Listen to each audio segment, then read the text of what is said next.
Did you know that there's a Bible precedent for us walking on water?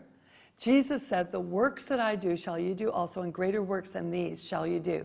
Jesus walked on water, Peter walked on water, and you know what? Mel Tari has walked on water. The first time I became aware of Mel Tari, I was a brand new believer, so it's about 30 years ago, and I read his book, Like a Mighty Wind, and it just blew me away, and that was a pun that was intended. But anyways, it was just the most amazing book, and we have it on our online store, so you can order it if you want. But it involves testimonies in that book of the dead being raised, the sick being healed, the blind seeing, water turned to wine, and walking on water. And so now you're going to hear Mel Tari, who was a revivalist in the Indonesian revival way back in the 70s. You're going to hear right from him the testimony of how he and others with him walked on water. The team that we were together with at that time were told by the Lord to go from the little village of Soe, where the revival started, that's why I went to school, to this other village, let us say, couple days walk away. So the team started, and let's say 40 kilometers, so that's about 30 miles later.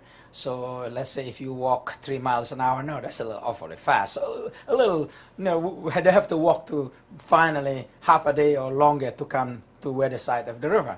Now by then, after walking almost a whole day there, you're tired, and you said, well, let's rest here, and then we'll cross over the next day to go over to the village. Now, and at that time, it also happened to be rainy season. And it wasn't particularly raining where the village was, where the team arrived by the side of the river, but in the headwaters. So the water at that time, approximately 15, 20, 25 feet high. I was there about last year with a friend of mine from Atlanta, and I said, you're an American, you can judge well here. How wide is this river, you think, at this point? And he looked at it and he said, about 300 yards at least, the width of the river. And it was deep at that time.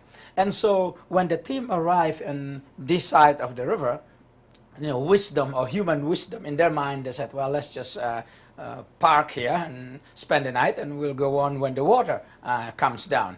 But at that moment, the Lord said to them, no, the time to go is now.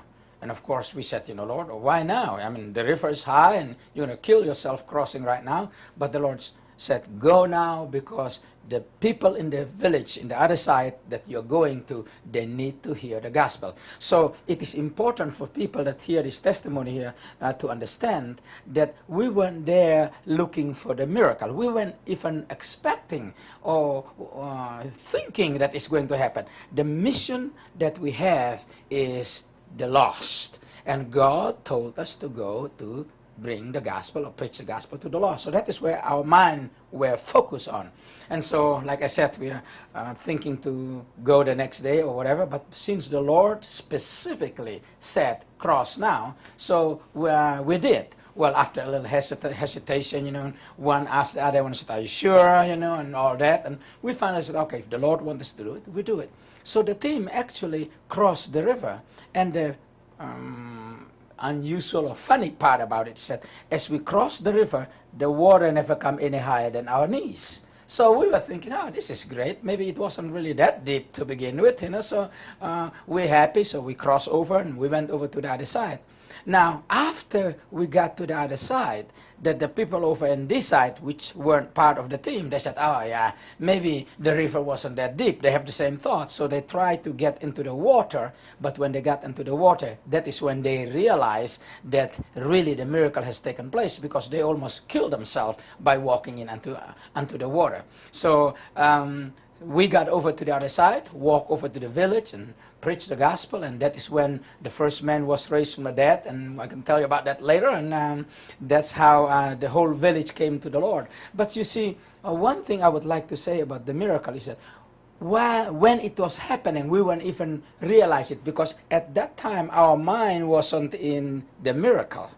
Our mind was in accomplishing the task, doing what God wants us to do. So if we keep our mind in the task at hand or in obeying the word or the command that God has given us, then it is His call as He sees the need for a miracle. When actually the miracle is to facilitate us going from point A to point B to preach the gospel. So miracles is not the end on itself. It is the means, it is the tool, it is the help, so to speak, that God has given us so that we can reach point B to preach the gospel so that these people can come to the Lord.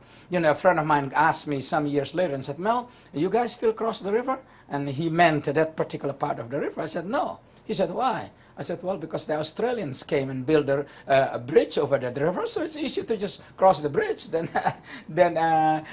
trying to cross the river. And my point was just to bring his mind onto the right way of thinking about miracles, because most of us being human beings, we are always excited about the miracle. Not that we wouldn't get excited if the miracle happened, but remember, the focus is always on Jesus and the mission. Miracles are the help and the tools that God sent our way so that we can accomplish the task. And the task is always so that the eternal destiny of mankind, they can come to know Jesus, that will be accomplished.